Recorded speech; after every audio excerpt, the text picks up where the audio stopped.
Ka-Eric, nasabi mo na may iba't ibang tawag sa mga miyembro ng NPA, may mga tiniwalag, may ganito, ganyan. Pero yung maingay dyan sa gusto namin makilala, kung ano pinanggalingan, yung maingay dyan sa Kongreso na mahilig mag-contempt. Kilala mo ata yun? Actually, tatlong paksyon na Master Judea, Boss Dada, Coach Oli, and Brother Jay, ang nandyan sa loob ng Kongreso na ginagamit as attack operators.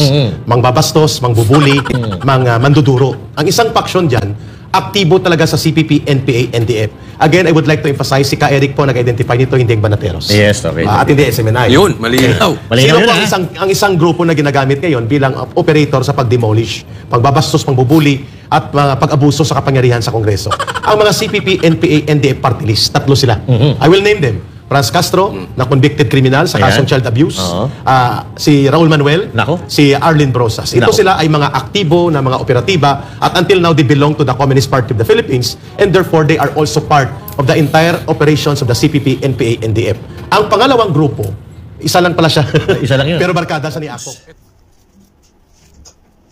Kain tayo na kubos. Habang kumakain tayo, meron tayong ipapakitang video sa inyo.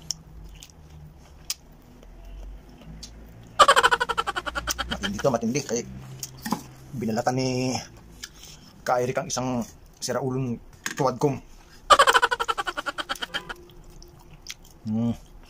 Nilantad ang tunay na anyo. Unang narinig ko to kay kay Senador to be Dante Marcolita.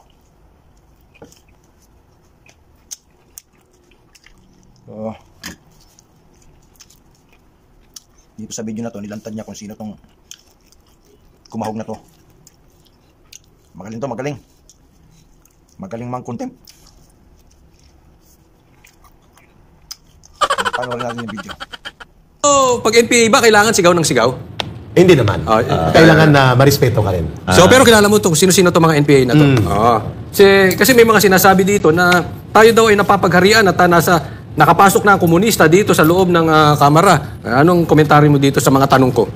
Wow, ang galing parang nasa plenum tayo. Parang nagpupulong, Jay. Parang nagpulong Coach Oli and Master Judea. Anong masasabi mo sa tanong na ito? Kaya tama po yung observation na yon.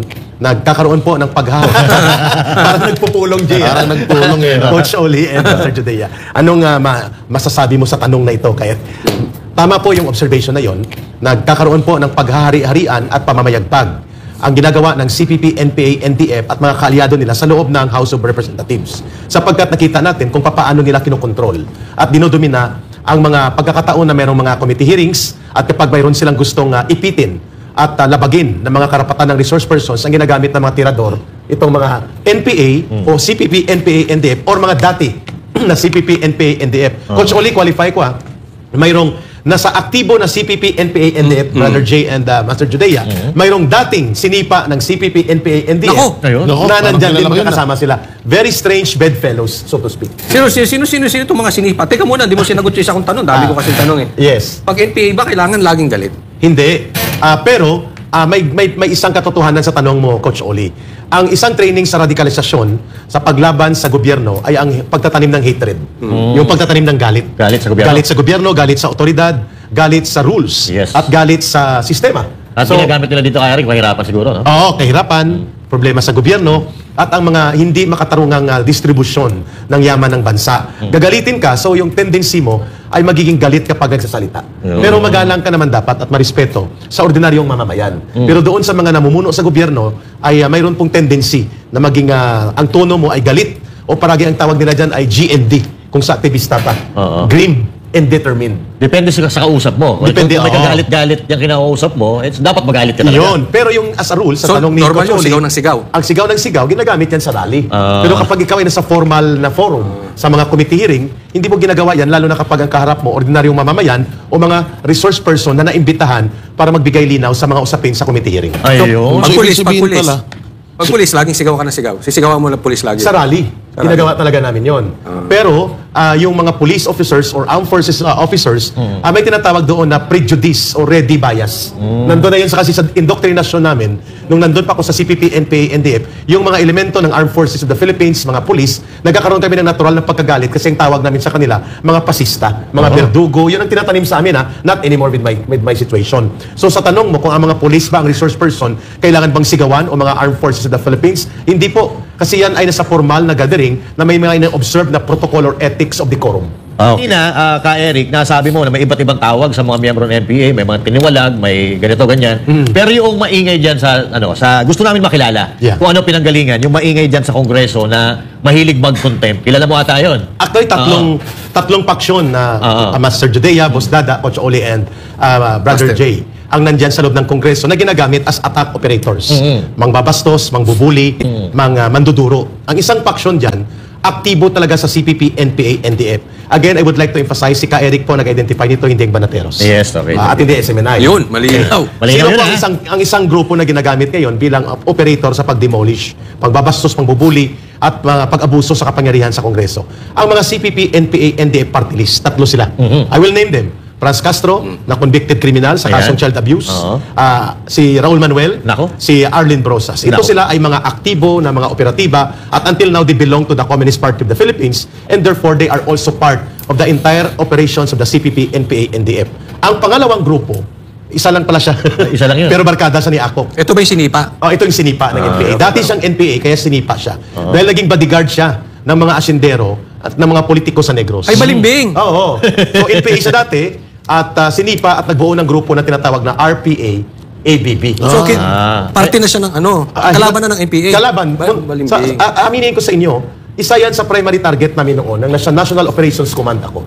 Ang inabot ang boss niya, si Arturo Tabara, dito sa SM Fairview na assassinate. Ang isa si Romulo Quintanar. While Quintanar was the general commander of the NPA before, he was not part of the RPA ABB. Tapusin ko lang, Coach Oli, Sige. Master Judea. So, isa si Kalderong NPA kasi kung may sundalong kanin, Kaldero? Kalderong NPA. May Kalderong NPA. Meron din pala ganun. Yan si Paduano, Kalderong NPA. Ay, pinangalanan na. Yung Wala naman pangatlo, tawag mo kay Akop. si Akop naman ay nag-aasang... Panis na kanin. Panis na kaning panis na Kaning nagbabarkada sa Sanggano na si Paduano. Sige. Ngayon ang pangatlo, Gusto natin malaman yung background nito. Kung ni bakit Paduano. contempt siya ng contempt.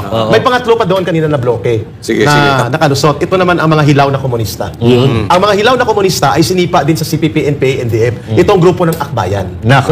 So tatlo yon. Hindi yan magkakasama sa isang organisasyon. Nagpapatayan dati yan sa panahon ng 1994 hanggang mga year 2000. Kaya Eric, maputol ko. Yung Sige, Akbayan yung kasama nila Dilima, di ba? Dilima at Teotiveros. Oo, okay. Ang tawag naman doon mga hilaw na komunista. Hilaw pala yung mga yan. Kasi wala ito. According kay Kay Eric.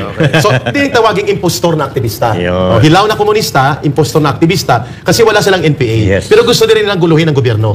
Ito naman ang CPP, NPA, NDF, nagkukunwaring walang NPA pero kasama sila. Ayun. Yan naman ang mga nasa communist terrorist group na napangalanan na ng gobyerno ang kanilang organisasyon. Yun. Yung kanina, ito yung pinakamabangis na Rottweiler sa loob ng Rottweiler? Congress. Sorry, Boss Dada. Sige. Pitbull. Ang pangalan niya ay si Paduano. Naku po. So may tanong si Coach Oli, si Master Judea, Brother Jay and Coach Oli, and Master Boss Dada, bakit tinatawag ni Ka Eric na Kalderong NPA? Yan. Si Yan Paduano. Paliwanag mo nga. Anong Eric. role niya dyan sa loob? Okay, sige. Si Paduano po ay kilala ko po ang background nito sapagkat isang region kami pinanggalingan. Sa Western Visayas din po. Siya ay Negros galing, ako ay Iloilo. Iloilo City. So pag sinabing Western Visayas po, ito ay binubuo ng mga probinsya ng Iloilo, Antique, Capiz, Aklan, Guimaras, Yun. and Iloilo City, including Negros Occidental, Bacolod City. Yun. Na ngayon ay Negros Island na. Region. Yun. Okay. Doon siya nanggaling. So, noong mga 1980s, hindi pa po ako NPA, hindi pa ako CPP. Ang kanyang kakolektiba, ibig sabihin isang unit sila, naatasan sila na magsagawa ng urban operations. Ang tawag dyan ay partisan operation. Armed City Partisan. So, dineploy sila na may birahin silang target na pulis sa Paglaom Sports Complex sa Bacolod. Nako. So, ito yung mga early 80s, no? Papatay nila. Naatasan siya na siyang bibira. So, team of 3 yata sila. May dalawang backup siyang birador. Birador pala. Oo. Nang bumunot siya ng kanyang 45, ayon sa kwento ng team na yon na naabutan ko sa Panay Island, na galing Negros, Ang pangalan na gamit niya na noon ng sa RPA na siya Karapali Luwalhati. Kasi mahilig sa luwalhati. Yun? Itong birador na to. Itong nagpakilalang birador. Sino to ulit? Para alam nila. Si Paduano. Boy Contempt Paduano. Si Karong NPA. Ngayon, nang bumunot siya ng baril, lumingon yung pulis at bumunot ng... May baril din ng pulis. Sa sobrang tapang yun, awan niyang 45. Minervyos! Binaga. Kaya pala. Binaga. Kasi, ito sinasabi ko to, pag binibigyan ko ng ano yung mga galawan ni Paduano, lalong-lalo na nung nakaharap niya si PRRD. Yes. Kung mapapansin nyo, kasi ito, gawain po ng isang nervyosong tao, yung hindi mapakali. Hindi! Yung mga ganun-ganon. Mga ganyan-ganyan. Kadalasan ginagawa ng mga nervyosong tao yan. Yung parang Tsaka, uneasy ka? about naman dun sa pagiging balimbing ni Paduano, totoo. Kasi may kita naman natin ngayon, tingnan mo siya yung Overacting. overacting dun sa Tama. Jay, ang Congress. sinasabi ni Jay doon na pagka-nervyuso niya, nang kung hindi nagkaroon ng backup, ang team na yon patay siya. Kasi ang bumira sa pulis, hindi siya. Bitawan niyang 45 niya eh. Muntik pang tumakbo. Sayang, no? Kung So, wala ang bumira, yung kasama niya. Kung wala siya kasama, yari siya. Ayun ang problema niya. Sapagkat gusto niya i-project na siya ay matapang. O siyang ginagamit nila Akop. Iwan ko kung bakit naniwala at believe si Akop sa kanya. So ito, Ito may gusto ko ikwento dyan ha. Ito yung problema ngayon dyan, Paduano, brother. Sapagkat gusto niya ipalabas na siya ay matapang di prinsipyo. Pero sinipa yan ng CPP-NPA and sapagkat nagbabodyguard sa mga asindero at mga Ayun. politiko sa Negros. Ayun. Ang isang naging bodyguard sila at bumuo ng kanyang party list at nagfinance dahil kalaban ng NPA noon sa Negros, si late Danding Cuangco. Nako. Now, ang abang lingkod party list niya ay pinanduhan nila Danding Cuangco at ng mga asindero laban sa NPA. So nagtinarget yan ng NPA si Paduano, nanalo sila noong 2013 I think. Hindi nagpapakita, nagtatago yan sa office ni Albi Benitez. nako. Kahit nasa kongreso na siya, hindi siya natago kasi at that time, active pa ang order na birahin siya ng NPA. So alam ko kung anong background nito. Sayang. Ibig sabihin ngayon, magkakasama na sila ni Franz Castro, ni Raul Manuel at nila Arlene Brosas, posibleng sila ay nagkaroon ng tactical alliance Nako. kasama ang mga hilaw na komunista at mga impostor na aktivista. Ay, kay Eric Babang na yan. Baka nasa grupo na nila Brosas, nila Castro yan. Walang formal na pagbabalik sa isang organisasyon, pero mayroon silang common enemy at common O kaya agenda. baka nagbuo sila ng Alliance. sarili nilang grupo. Hindi pwede. Hindi rin pwede. Nagbuo lang sila ng common agenda. Yung common agenda nila, wasakin ang matapang at decisibong liderato ng mga Duterte. At duplikado sila, lagaring hapon. May pundo na, may kita pa. Yo. At the same time, nakakapagpostura sila as if they are crusaders sa loob ng Kongreso. Yo. Well, in fact, hindi. Sila ang mga numero, kung may banateros, mayroong sabotaheros. Sila yun. Sila, Pero ano, Eric, ito yung sabotahero. Eric, i-detail lang natin. Kasi ito personal knowledge mo to eh. Alam mo kung saan ang galing. Kasi you belong to that particular group. Before. Kaya nga, ito, hindi sila pwedeng tumanggi. Kasi ikaw mismo lang nagsasabi na nandun ka sa loob nila dati. Kilala ko sila. Oo. So, ito pala si Paduano, lumabas po pala ito noong humina na yung NPA. Nung nagkaroon ng split, Oo. 1992, 93, 94, ang naiwan na platoon ng NPA sa Negros, out of 16 platoons, isang platoon lang. Nako. 15 platoons nag-RPA ABB. Kaya pinagdinisarmahan nila ang mga NPA. At no less than former General Raimundo Harque, na nag-defect sa NPA, ang nag-confirm na ang grupong yan ng mga RPA ABB, including Paduano, at the late Arturo Tabara, ay mga bodyguard ng mga sindero at politiko sa Negros. Nako. So yun, maraming salamat. Tayo ay pumigtas ng ilang minuto sa video ng Banateros. Subscribe ng Banateros sa SMNI. Banateros. Diyan si Coach Oli, Banat Bay, Master Judia, Boss Dada. 4. Tapos yung mga guest nila dyan, iba-iba. Banateros.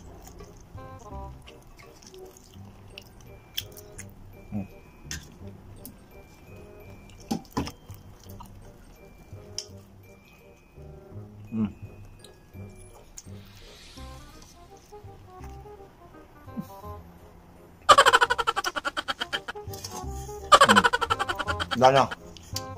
Kabal niya.